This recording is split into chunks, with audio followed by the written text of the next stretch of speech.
जी friends, अस्सलाम वालेकुम। ये देखिए, ये खानेवाल का एक मेडिकल स्टोर है जिस पे लोग जैसे ही इंटर होते हैं उनको सैनिटाइज़र का स्प्रे करके उनके हाथों को लगाया जा रहा है और ये बहुत ही अच्छी बात है।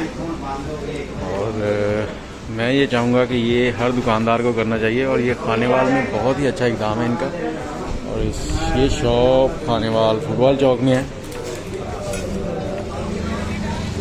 और ये देखें, क्या खानेवाल के सभी स्टोर जो खुले हैं वो इस तरह से काम कर पाएंगे सर्वेड। और यहाँ पे देखें, उन्होंने स्पेशल एक लड़का खड़ा कर दिया जो डोर को खोल रहा है और बंद कर रहा है ताकि आप लोगों के हाथ जो हैं इधर उधर टच ना हो।